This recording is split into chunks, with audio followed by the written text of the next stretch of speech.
Welcome to the Gospel Road. Thank you for listening. We're going to look at James 3 today, weekend.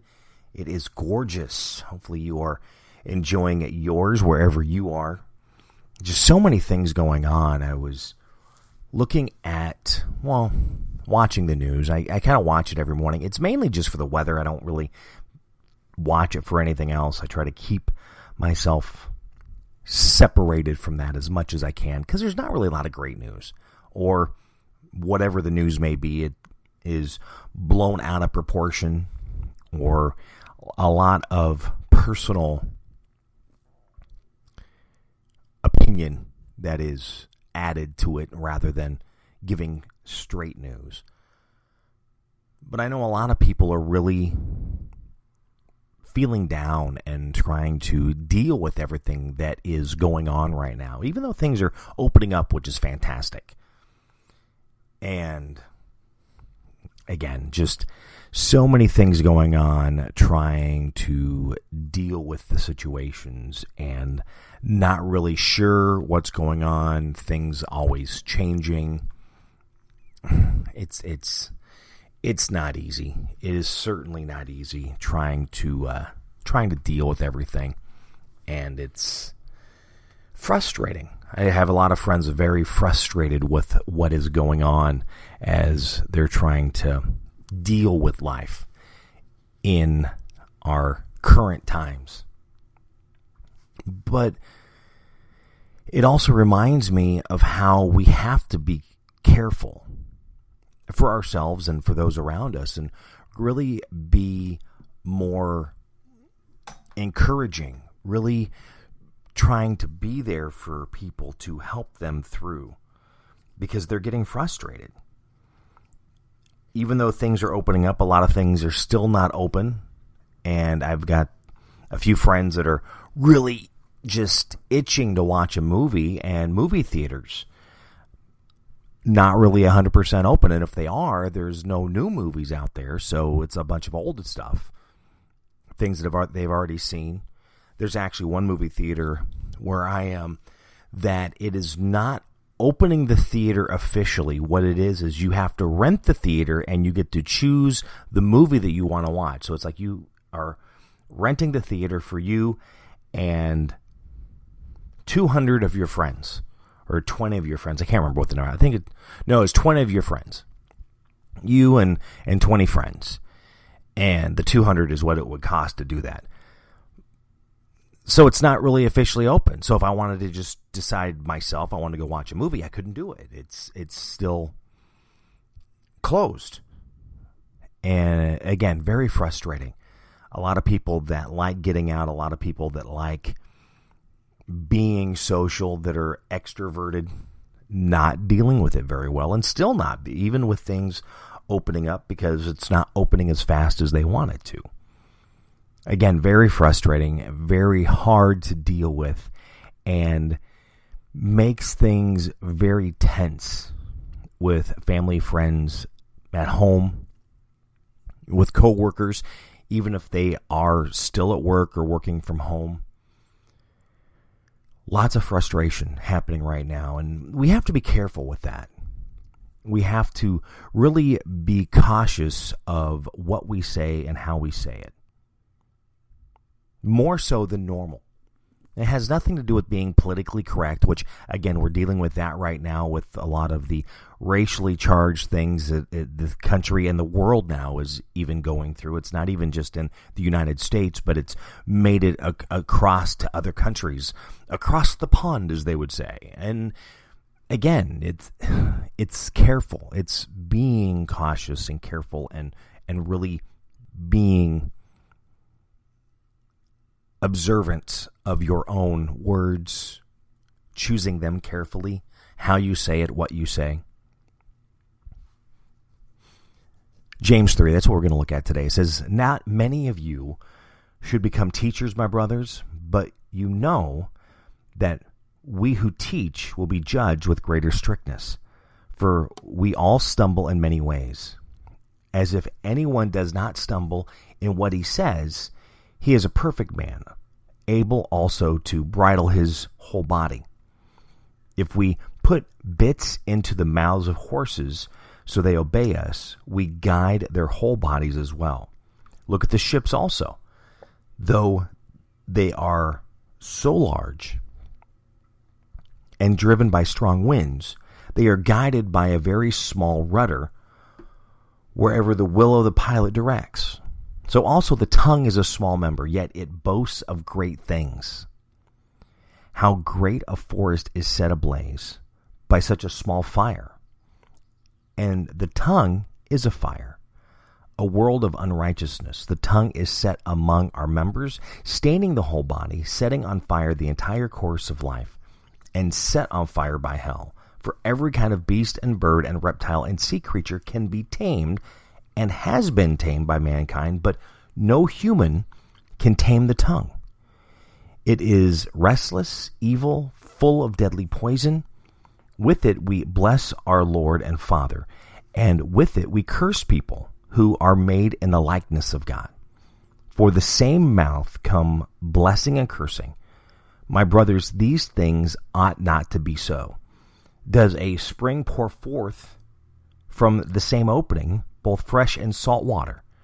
Can a fig tree, my brothers, bear olives, or a grapevine produce figs? Neither can a salt pond yield fresh water. Who is wise and understanding among you? By his good conduct let him show his works in the meekness of wisdom. But if you have bitter jealousy and selfish ambition in your hearts, do not boast and be false to the truth. This is not the wisdom that comes down from above, but is earthly, unspiritual, demonic.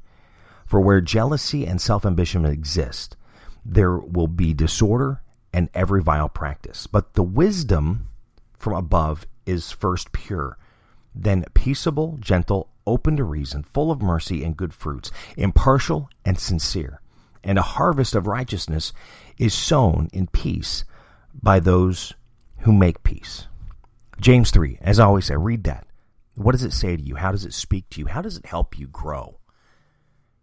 To help yourself, to help others. But the big piece here, it's talking about your tongue. It's talking about your mouth. Being cautious, being careful with what you say, being careful with what you speak. As much as you can build up a person, you can also rip them down with your same tongue, your same mouth.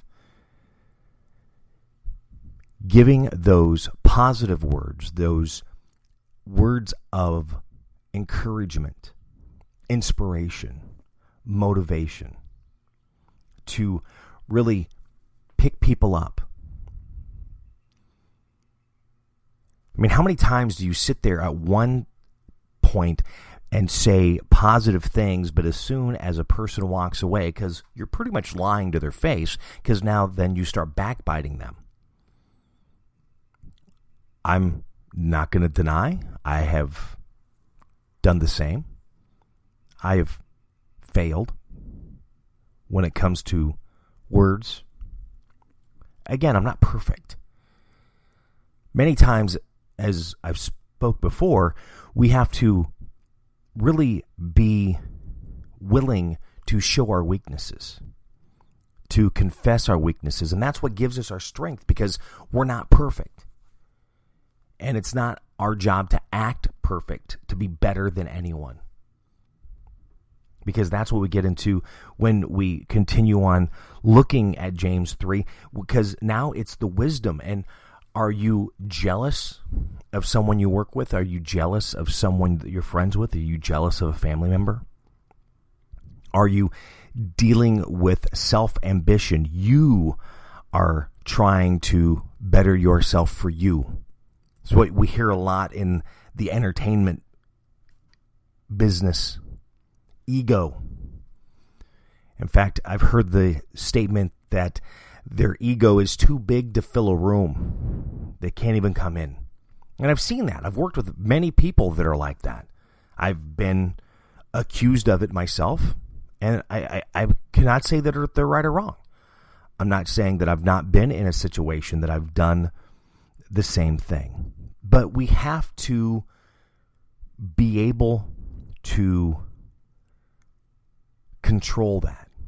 As it says, bridle the body, the tongue, the mind, and to be peaceable, gentle, open to reason, full of mercy, impartial, sincere. See, these are important pieces when you're looking at being in a position of power, being in management, being a supervisor, even working with someone if it is a peer.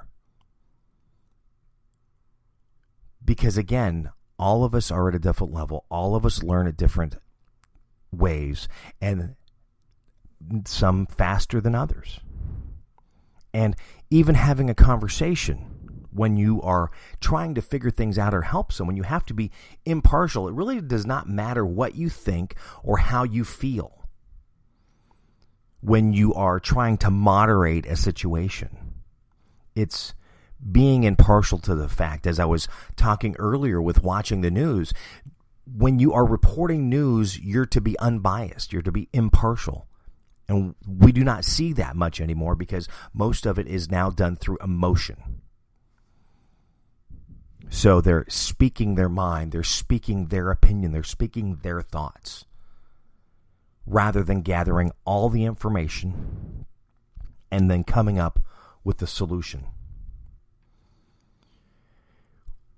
It's also creating that peace with one another to help each other to get through things, rather than trying to create problems, create a fight. And many people seem to always want to be the antagonist or the instigator. They're always wanting unrest. That's not the way of doing things. Not saying because depending on who you're dealing with, it does not take longer to get things done. But again, you are respected more because you're able to do that through peaceful means. To really have a conversation rather than an argument. Be open to ideas, thoughts, reason. Being able to say, okay, if you do this and we do this, and coming together with that solution. It's not easy. And many times that is where our mouth gets us in trouble. Because we just kind of not think and speak. Which in Proverbs, it talks about the foolish tongue. I always remember the saying, which comes from Proverbs. It says that a fool seems wise until he opens his mouth. We need to be cautious. We need to be careful. And again, when you're in a position, you are held at a greater expectation because you have a team that you are in charge of, that you're over, that you're trying to do better for the company, do better for each of them, to do better for the company. You're in a family. You know, you have your kids. You're trying to teach them and help them. If you have a bad kid, you as the parent are held to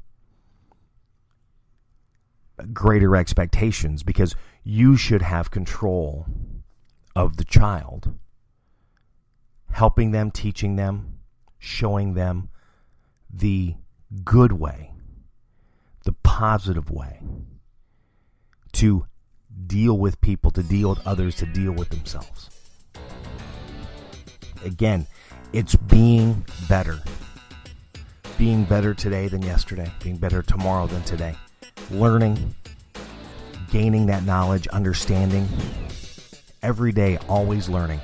Because there's always something to learn. James 3. Read that. Thank you for listening to The Gospel Road. Have a great day. God bless.